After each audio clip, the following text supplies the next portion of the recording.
Hai teman-teman, selamat datang di channel artikel YouTube. Channel pertama cerita Kenshin. Kali ini admin upload lagi ya. Terima kasih. Kisah pemuda kaya, anak bos besar, pemilik 73 perusahaan, yang menjadi cleaning service. Episode 447. Kenshin yang marah karena hendak diusir oleh pegawai kantor yang sombong.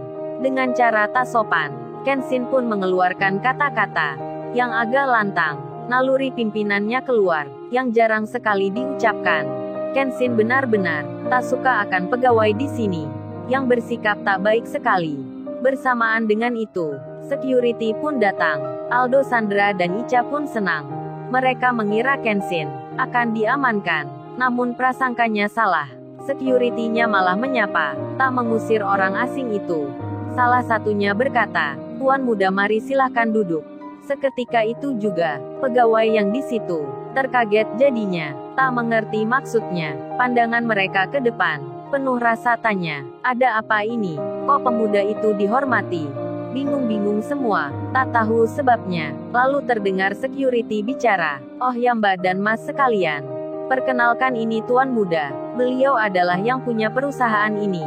Mendengar hal itu, kaget-kaget karyawan di situ. Aldo, Sandra dan Icha, mereka terdiam tak bisa bicara. Kesombongan yang dipunya langsung hilang seketika. Begitu halnya Indah, cleaning service wanita dari desa. Indah pun terperanjat, sangat-sangat tak percaya. Cowok yang menolongnya, yang membantunya kerja, membawa air timbah, ternyata orang kaya, yang punya perusahaan. Indah dan temannya, yang sesama cleaning service, jadi terhenyak juga. Kemudian, Kenshin sendiri, tiba-tiba teringat ayahnya, yang pernah bilang ke dirinya, "Ken, kamu nanti adalah yang meneruskan perusahaan ayah. Jadi di samping biasa, kamu juga harus bersikap tegas pada pegawai yang melanggar aturan." Kenshin teringat pesan ayahnya, tersadar dirinya, kalau baru melakukan. Kemudian Kenshin bicara pada security, "Oh ya Bapak, lanjutkan kerja saja. Habis ini saya juga keluar." Security menaati, dengan segera meninggalkan tempat itu. Dan saat Kenshin sudah diketahui akan siapa dirinya, para pekerja yang sebelumnya tak suka, semua pun masih terdiam, seperti ketakutan akan dipecat kerja. Dan Icha pun datang, menghampiri Kenshin. Icha berkata, "Maafkan saya Mas sebelumnya. Saya sangat menyesal sekali, karena sudah bersikap tak baik." Icha merundukkan mukanya, pandangannya ke arah bawah.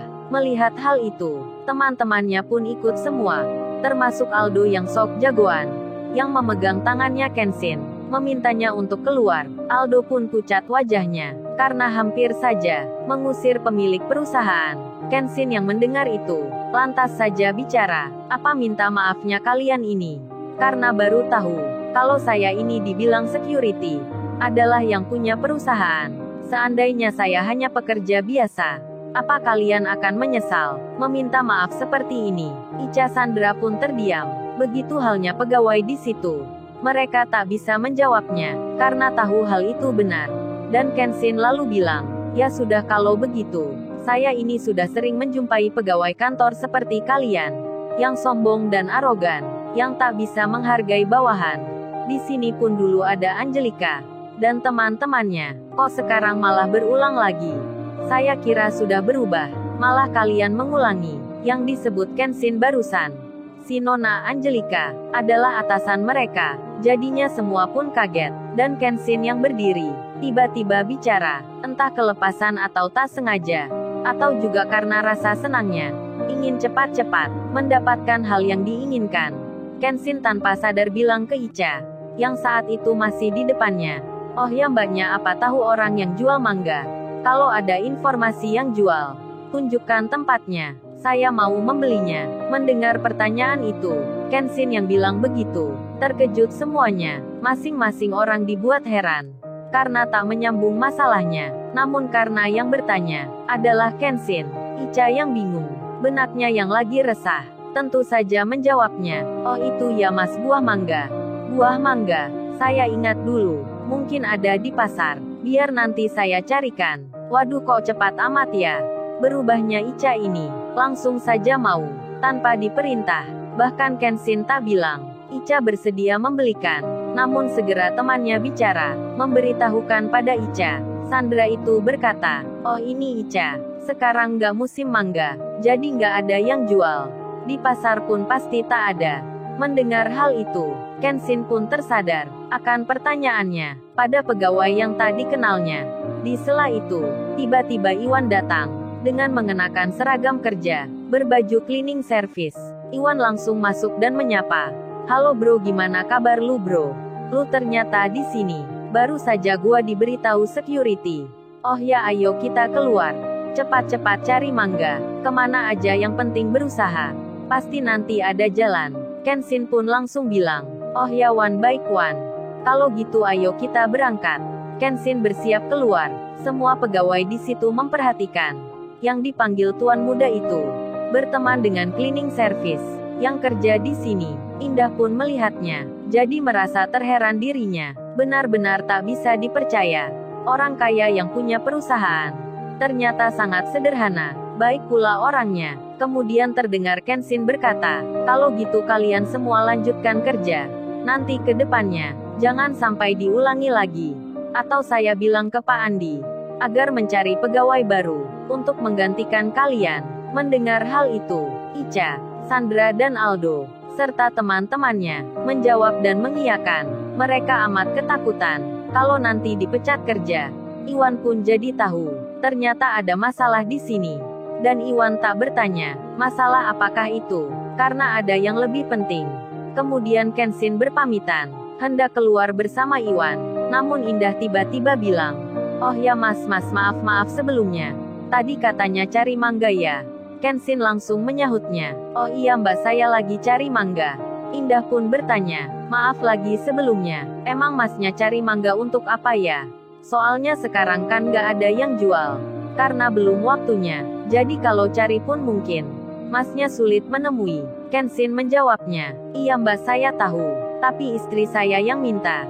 Pingin sekali makan mangga, jadi mau nggak mau, saya pun berusaha. Iwan langsung berkata pada teman cleaning service-nya di situ, oh ya mbak Indah, maksudnya teman saya ini, istrinya lagi ngidam, pingin makan buah mangga. Hahaha. Iwan tertawa, dan para pegawai baru di situ. Akhirnya mereka pun tahu, termasuk Indah sendiri, ternyata pemuda kaya di depannya sudah punya istri. Lantas Indah berkata, oh begitu ya Mas Iwan. Kalau gitu lebih baik dicarikan saja. Ini kebetulan di rumah saya ada. Langsung dari pohonnya. Kebetulan juga ibu yang merawatnya, yang memberikan pupuk khusus. Jadi bisa berbuah meski belum musimnya. Tapi tempatnya jauh. Kenshin langsung menjawabnya. Wajahnya nampak senang mendengar kalimat itu. Dan Kenshin pun berkata, apa beneran itu Mbak Indah? Indah pun membalasnya, memang beneran itu mas. Iwan pun ikut bicara, bagus kalau gitu bro, meski jauh pun tak masalah. Andai ke laut pun lu harus seberangi. Demi istri tercinta, temanku ini akan mencari buah mangga itu. Hahaha. Iwan tertawa bercanda, dan Indah pun bilang, kalau gitu mas Iwan, jam berapa mengambilnya? Iwan pun menjawab, ya sekarang Mbak Indah. Lebih cepat lebih baik. Kenshin pun sama, bicara seperti Iwan. Indah bersiap, kemudian handphonenya Kenshin berdering lagi. Dilihat Kaori menghubungi. Kaori bicara, saya sedang di mana ini? Kenshin menjawab, lagi bersama Iwan Kaori, dan akan keluar cari mangga. Kaori membalasnya, emang ada ya? Kenshin menyahut, kan kamu sendiri yang minta. Katanya harus bisa dapatkan. Ya aku akan mencarikan. Kaori bicara lagi. Oh ya Sai, kata Lala barusan. Kamu tadi terdengar marah ya?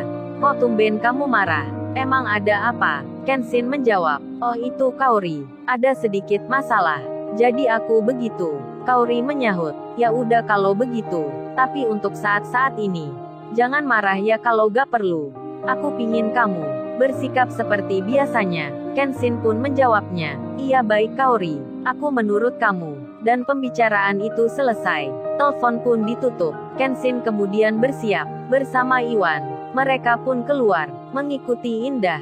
Temannya juga sama, dengan diantar sopir perusahaan. Mereka pun berangkat. Setelah melalui perjalanan, tak terasa hampir 2 jam. Tempatnya ternyata memang jauh. berada di pedesaan. Kenshin dan Iwan tiba. Lalu, bagaimana kisah selanjutnya? Subscribe channel ini untuk episode berikutnya. Terima kasih. Jangan lupa ya guys, untuk kelanjutan ceritanya ada di artikel YouTube. Jangan lupa subscribe ya guys, dan tekan notifikasinya